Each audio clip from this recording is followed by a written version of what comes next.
السلام عليكم طفيلات، شحالكم؟ ياك لاباس؟ ياك بخير؟ نتمنى تعودوا اموركم تمام بخير وعلى خير. المهم الطفيلات، جيت نعدل معكم هذا الروتين ديال الكرعين وحتى ديال اليدين البنات اللي كندير. صراحه زوين، نتمنى تجربوه وتردوا لي الاخبار. طفيلات زوين، ضروري ديروه مره في الشهر او مره في 20 يوم بحال هاك. تهلاو في يديكم وكرعيكم لانهم حتى هما صراحه كيسالونا الحق. ومهم ما نطولش عليكم البنات، نخليكم مع المقادير الوصفه. المهم البنات، انا كيف تشوفوا عندي هنا معلقه كبيره ديال الملح، وهنا معلقه كبيره ديال البيكربونات الصودا.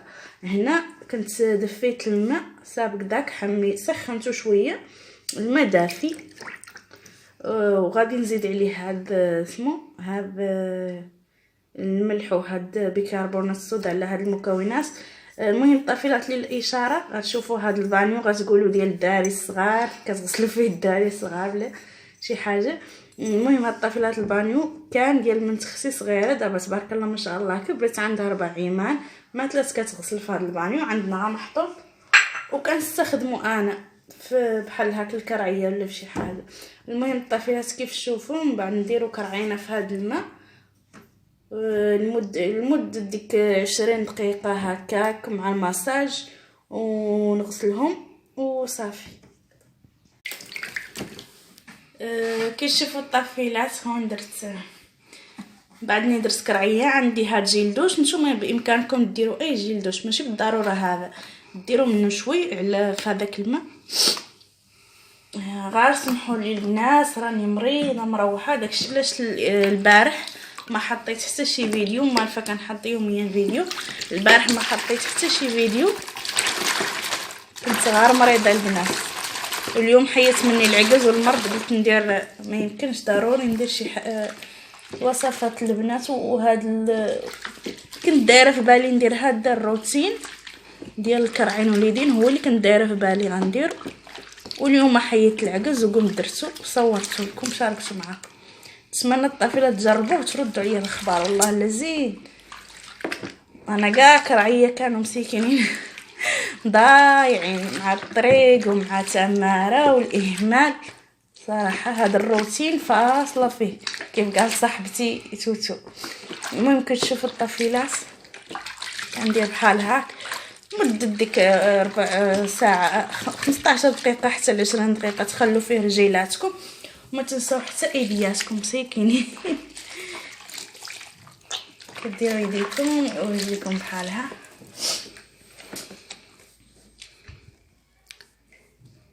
كنشدوا الطفيلات شي بحال هاك، شي ديال السنان ولا ديك الشيته ديال الكرعين. انا ما عندي ديال بيديكير ومينيكير. كديروا لضفيراتكم كتحكوهم وسطها بالماء، تحكوا كرعيكم بحالك باش تحيد هاد الجلد الميت اللي كيكون هنايا، كيكون هنا في الاطراف ديال الصباع هنا سياه. زوينه الصراحه هادي الشيته كاع ديال السنان، مزيانه كتحك مزيان، كتخرج اي شي حاجه كاينه في الاظفار كتحيدها تخرجها. ونفس الشيء الرجل الاخرى.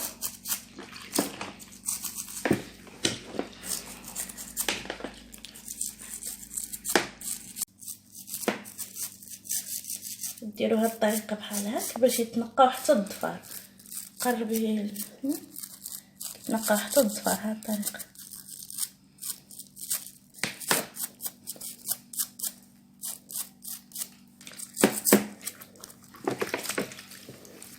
نفس الشيء اللي يدين بحال هاك، تدير بحال على الضفار. اي شي حاجه كانت لداخل كتخرج. وهاد الجلد الميت هذا كاع كديروه انا ما جبتهم صراحه معايا، دوك اللوازم ديال الضفار عندي في الدار في العيون ما جبتهم معايا، ما كنت قايله عني غنحتاجهم. زاي ان شاء الله منين نمشي لدارنا في العيون غادي ندير معاكم فيديو ديال الضفار ديال اليدين. وبحال هاك الطفيلات كتستمروا بحال هاك وصافي. هاد الطفيلات كتشدو هذه حجره كلشي كيعرفها ديال الكدا، كتحكوا بهم قديماتكم مزيان. الطفيلات كتخرج، نقول لكم الشعريه اللي كتخرج من الكراعين مع ديك بيكربونات الصودا، المده اللي خليتي فيها كراعيك او رجليك. بالنسبه للطفيلات اللي ما غيفهموش شنو هي كراعيك، هي رجليك، كنقولوا حنا كراعيك. المهم الطفيلات كتحكوا قدامكم، راه اي ديك هاد الجلده كامله اللي كتكون هنا الكحله، وهاد الجلده اللي كتكون غليظه كتهز كامله، كتحك كامله بيكربونات الصودا، ما كتخليها. بالتجربه البنات والله ديروا غير بيكربونات الصودا والملح بوحدهم مع المدافي اللي قدامكم، كتخرج لكم الشعريه من قدامكم وكيبقاو قدامكم بحال اللي بيبي ما شاء الله. شوفوا غير ها باقي كاع ما حكيت مزيان، ها هي حيدت ليا هادشي كامل. شوفوا تبارك الله الطفيلات، وباقي ما درت لها مقشر السكراب الكرعيه ويديا، ومازال ما درت لهم الماسكات ما شاء الله. وخلاص بيكربونات الصودا الصراحه البنات انا ما كنستغنى عنها، لان زوينه حتى فشحال حاجه شحال ماشي حاجه زوينه فيها في الكوزينه، بحال كنديرها هي بيكربونات الصودا والخل، كتخلي الخشب كاين والثلاجه وبزاف الاشياء زوينه فيه، واللافابو حتى هو زوينه كتخليه كاين ما شاء الله. وزوينه حتى في الوصفات ديال السنان، تبييض الاسنان وهذا الشيء ديال عندي بزاف ديال الوصفات ان شاء الله، بلا ما نحرق لكم المراحل المفاجات، حتى ندير لكم شي وصفات ببيكربونات الصودا زوينه صراحه، بغات تشوفوهم ما تليتو غتستغناو على بيكربونات الصودا في الدار، غتم ضروري عندكم في الدار صراحه. انا بعدا ضروري عندي ديما بيكربونات الصودا، خاصها تكون عندي في الدار، ما كنستغنى عنها. منها كيف ما كتشوفوا كنستعملها في الماسكات، في الوصفات حتى ديال الوجه، ديال السنان، ديال الجلد اللي يديروه الرجلين، كنستعملها في كيف قلت لكم الخشب ديال الكوزينه وفلاكارات، في تلميع لافابو، يعني بشحال من حاجه. ثمن رخيص، الثمن ديالها رخيص في الصيدليه، وكتنفع فيها سن من المسائل. المهم الطفيلات ما نطول عليكم، نكمل روتيني هذا ونرجع لكم بالوصفات المقبله ان شاء الله. المهم البنات كيف تشوفوا هذا القماش ديالي اللي شاركت معاكم ديال القهوه وسنيده والكوك والرز مطحون، والقهوه وسنيده والكوك والرز مطحون، ما عقلتش واقيلا هادشي اللي فيه. المهم هادشي كاع اللي فيه هي الرز والكوك وسنيده والقهوه مطحونين، كنخلطهم بشويه زيت العود هذا البنات. المهم غنخلي لكم الرابط ديال الفيديو ديال هذه الوصفه في صندوق الوصف.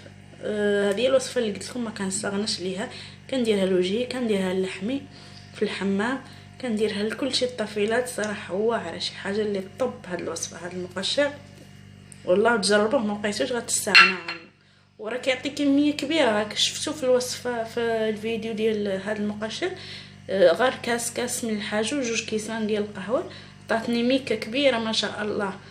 يعني تديري فيها مده طويله، مده انا كندير فيها وباقي مازال عندي عامره.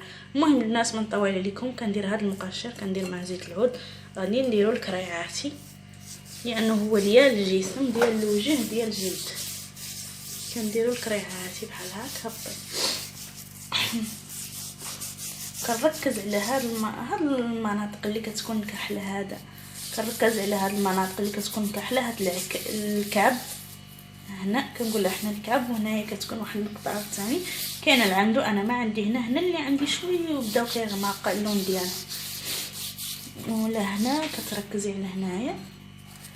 هنا البنات كتركزوا عليه، كتحكوا حركه دائريه البنات، ضروري دائريه مدة 15 دقيقه. تحكوا بهذا القماش كرايكم الطفيلات وايديكم بطبيعه الحال، وتغسلوهم في نفس الماء ديال البانيو اللي في هذاك البانيو نفسه.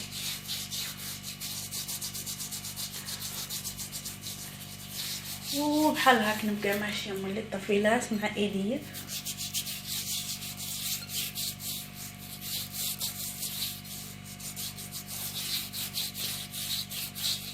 كنديروا الجسم كامل الطفيلات. هذا ما كيخلي كاع السويليت اللي فيها البطوط تاع الطفيلات، البطوط الخطوط البيضاء الحمراء، راه هذا القماج مع المده مع المداومه ما كيخليها، لانه فيه القهوه، والقهوه كيف تعرفوا زوينه ليهم، زوين للسويليت.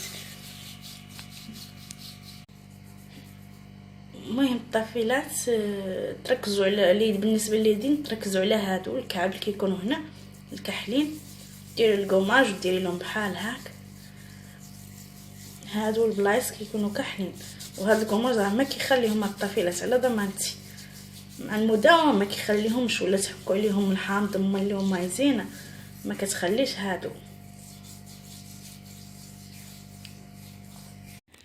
المهم الطفيلات وصفتي الثانيه الكرعيه اللي كندير من بعد هاد الروتين، هاد نيطواياج وقماج وداكشي، كندير ماسك اللي معروف يعني شي حاجه طب ماسك المشهور المغربي. هذا ماسك مغربي ما كذبش عليكم، يعني معروف كلشي كيديرو، غير انا كندير عليه اضافات بسيطه، شي حاجه بسيطه وصافي. المهم البنات كتشوفوا عندي هنا صابون البلدي. صابون البلدي ماشي كيف الصابون البلدي العادي المغربي اللي كتعرفوا بطبيعه الحال، ولكن اي وحده يمكن دير غير صابون البلدي العادي المغربي. اصلا انا هو اللي كندير، غير دابا عندي هاد الصابون البلدي متوفر عندي، جابتو لي اختي وهو اللي كندير. صراحه كان عندي ديال كالفاسي، شي حاجه طب صابون البلدي باكالفاسي وزيت ارغان واعر، وتقاد عليه وبديت في هذا الثاني، وجات لي ديال خيزو، هذا ديال ارغان. البنات كيف تشوفوا قربي اسمو هذا ديال البنات بلاتي ديال ارغان. البنات زوينين هادو، راه صابون البلديات كاينه شركه ديالهم كتبيعهم 500 غرام، صراحه كيدوزوا مده طويله وزوينين، شي حاجه زوينه البنات للجلد ولكل شيء. ها هو المكونات ديالو بزيت ارغان وبارغان طبيعي اللي معروف عليه التبييض وعليه بزاف الاشياء، كيرطب وكينعش البشره وكيقوي الخلايا الميته في الجسم والتجاعيد المبكره، يعني بزاف الاشياء زوين فيها الارغان. وكاين ديال العكل الفاسي البنات حتى هو انا جربته واعر زوين، عكل الفاسي كاع زوين. هذا ارغان وعلى ما اظن فيه حتى زيت ارغان والعسل، كيف كتشوفوا هذا كيف كتشوفوا بحال داير هذا الصابون البلدي بحال فيه العسل. المهم البنات درت هنا 2 معالق، 2 ولا 3 ما عقلتش شحال درنا 2 معالق ديال هذا الصابون البلدي. غندير نزيدو عاوتاني 2 معالق ديال التحميره بابريكا، الفلفل الحلو، التحميره كلشي كيعرفها كنقول حنا التحميره. غندير شويه عكر الفاسي وشويه راس ديال الموس ديال الدواء الاحمر، الغبره ديال الدواء الاحمر ماشي دواء الاحمر، الغبره ديال الدواء بسم الله الغبره ديال الدواء الاحمر. البنات راه كتباع عند صحاب الماكياج. وغنزيد عليه نص عصير حامضه، نص ديال الحامضه عصير ديالها. المهم البنات كيف تشوفوا هاد الوصفه راه شي حاجه اللي طب زوينه. المهم البنات كيف تشوفوا هاني غندير معلقه كبيره كافيه ديال التحميره، كافيه البنات.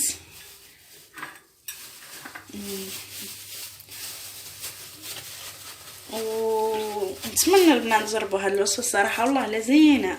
انا هي ديما كنديرها من نهار اللي كنعقل، هي اللي كنديرها اصلا. اول وصفه عرفت ديال الرجلين هذه ديال الصابون البلدي، صراحه ديما كنديرها من شي قديم. كيف شفتوا البنات شويه ديال العكر الفاسي ماشي بزاف، يعني فيها اصلا ديجا تحميره وفيها، وغنزيد الدواء الاحمر ما غاديش نكثر، غادي طب على رجليا بزاف وصافي ما عنديش نكثر. شوفوا البنات الدواء الاحمر بحال داير الغبره ديال الدواء الاحمر زوينه في الماسكات ديال الرجلين واليدين. المهم الطفيلات كيف تشوفوا ما تكثروش، ديروا الراس نص كافي، راه غادي الا طخ الدنيا.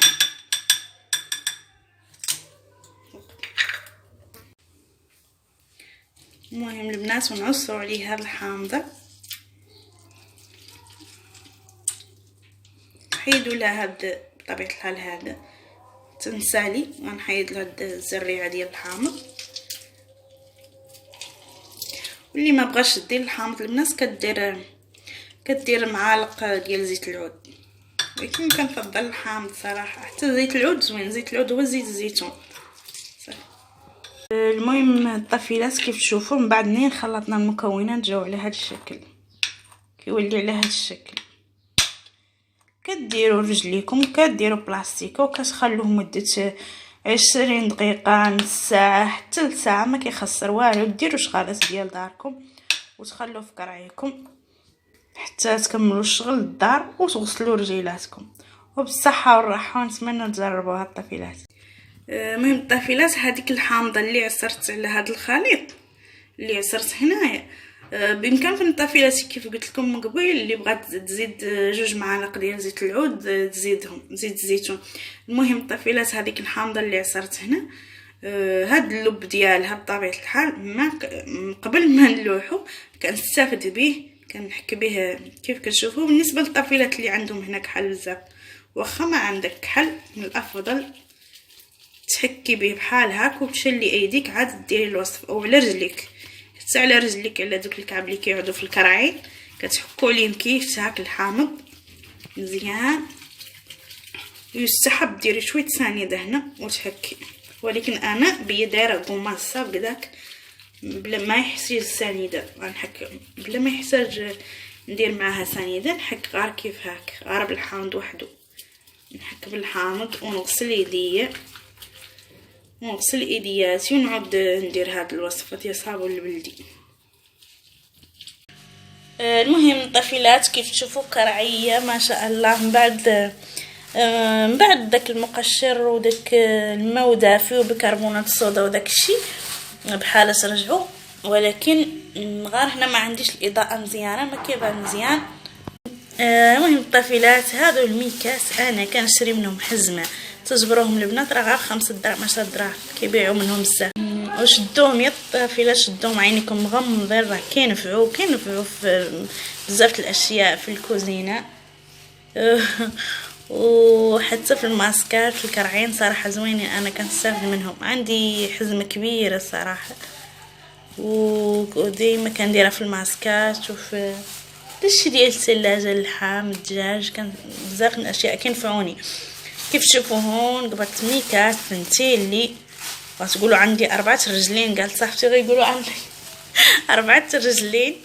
هذه غاديه لجار من جيراننا كدير معايا الماسكات، وهذا مكان الطفيلات اللي درتو نفعوا به جيرانكم خواتاتكم وبالصحه وبالنفع ان شاء الله. المهم غنطبقوا ندير الوصفه على كرعيه ديال الصابون البلدي والتحميره والمكونات، نخليها مده 20 دقيقه حتى نص ساعه ونغسلها باذن الله ونعاد لكم. ومن بعد هاد الوصفه ديال التحميره ودواء الحمار وهذا الشيء ديال الصابون البلدي كندير وصفه ثانيه باش تحيد لي هذيك الحموريه اللي كتلصق في الرجلين. غادي نكمل هاد الوصفه ونشاركها معكم ان شاء الله، وخليكم معايا البنات تابعوا الفيديو حتى الاخر. حاشاكم بعد هذه هي النتيجه الطفيلات ديال الصابون البلدي والتحميره ودوك المكونات اللي شاركت معكم. صراحه النتيجه زوينه. طب حيدت لي الحنه اللي كانت عندي، الحنه هنا باينه، حيدتها لي. المهم البنات نخليكم مع الماسك الثاني. المهم طفيلات كيف تشوفوا من بعد داك نيطوياج المقشر والماسك ديال اسمو صابون البلدي التحميره وكل الفاسد والاحمر، بغيت ديك الحموريه نحيدها، وداك كندير هذا الماسك صراحه هذا ديما كنديرو، هذا بياض عجلان يعني بسرعه هي بالعجله. هذا هو الماسك اللي كندير البنات ملي كنعود عجلانه، بغيت شي بياض عجلان وكنديرو من بعد هذا الروتين صراحه ديما كنديرو. كيعجبني هذا الماسك اصلا ما كنستغنى عليه، شي حاجه طب ديال طب هذا الماسك. فت شاركته مع الطفيلات صحاباتي في سناب شات وعجبهم، وشحال من وحده قالت شكرتولي، قالت لي حتى انا كنديرو، قالت لي زوين. كاينه اللي كدير الخميره لمدة المعجون ديال الدار، وكاينه اللي كدير هذه، انا كنفضل هذه خفيفه ماشي بحال الاخرى.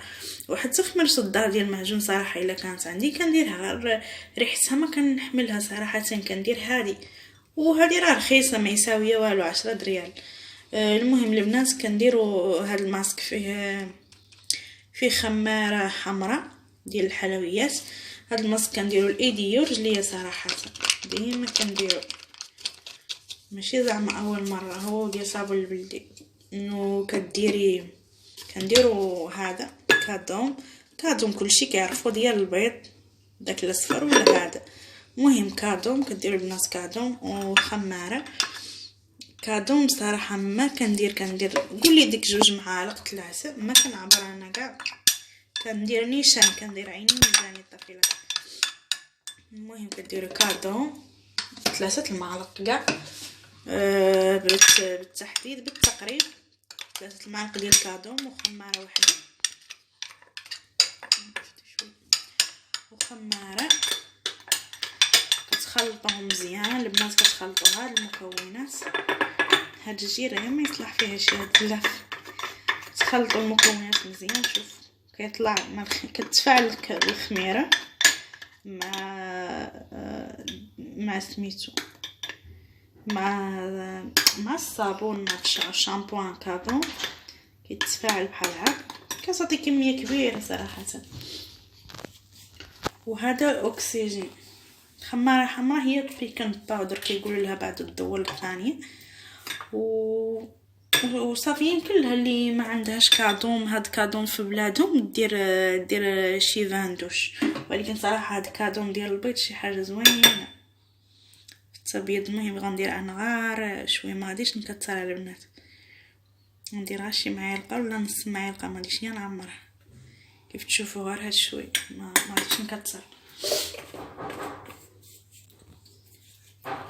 المهم الطفيلات والبنات خلطوا داك بيكاباج مع الخميره ومع كادو مزيان بحال هكا حتى كيهبط شويه. هذا الخليط كيهبط، كديروه على ايديكم من هون حتى لهون وعلى كوف كرعيكم، كتخلوه شويه حتى ينشف وكتغسلوه يعني بالعجله. ما ماسك سريع، ما كيشد وقت كبير، غير كديريه واحد شوي كينشف ديك ربع ساعه 20 دقيقه وكتغسلو.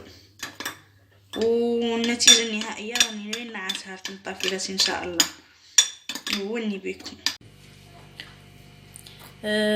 وني بكم الطفيلات كيف تشوفوا من بعد الماسك اللي درت ديال الخميره وديال كادوم، شامبون كادوم وديكاباج. كيف تعرفوا هذا الماسك ديال القدمين كيرطب من شي حق وكيبيض. وهذا الماسك القدمين البنات كاين في مجموعتي ديال المنتوجات اشتي بيوتي. هذا البنات صراحه شي حاجه اللي طب هذا من ازين الماسكات اللي عندنا صراحه. هذا هو رقم 1. صاحبتي تسلم من قناه اشتي بيوتي تقول لكم اش كاين، هي مجربينه بزاف الكليانات عندنا كيشكروه. كيبيض البنات الكرعين وكيرطب في نفس الوقت. الشي كيف تشوفوا كيخلي القدام حمرين بحال الاطفال، وهالجلده الميته مع المداومه كيحيدها وكيصلح حتى اليدين، كيبيضهم وكيرطبهم. كيف تشوفوا هون ما نعرف هو لونه كيبان في الكاميرا برتقالي، ولكن هو بصراحه غوزي، فيه كرل فاسيل حار وفيه فازلين طبيه على قولة الله اكبر. فيه يعني منتوجات زوينه البنات. وانا هذا صراحه والله الطفيلات شريته من البوتيك، تسلم تقول لكم اش كاين. هذا شريته بفلوسي وشديته من عندها، لاني الا جيت نشريه المكونات وندير كيفو غيطلعوا لي غاليين بثمن كبير. وفضلت نشريه من البوتيك وجبته معايا. هو اللي كندير الطفيلات غير كندهن به كرعيه وكندير تقاشري لا غدا ملي كنغسل كندير نفس الشيء. كنغسل رجليا وكنعاود نديرو شي حاجه اللي طب البنات مع المده كيقلع لكم هاد الجلده، كيولوا قدامكم لينين ورطبين بحال ديال الاطفال وكيبيض. ماشي عنو كنشكروا لكم لانه من منتوجاتي لا الطفيلات، بالعكس شي صراحه لله تقال البنات كلياناتي اللي شراهم عندي يقول لكم شكاين. وهذا واني بكم طفيلات، نتمنى يعجبكم هذا الروتين اللي درت اليوم، وتجربوا وتردوا عليا الخبر، وديروا لي لايك وديروا ابوني، واشتركوا في القناه وشاركوا الفيديو مع صحاباتكم، ونتمنى يعجبكم، ونخليكم الى فيديو قادم ان شاء الله. باي باي.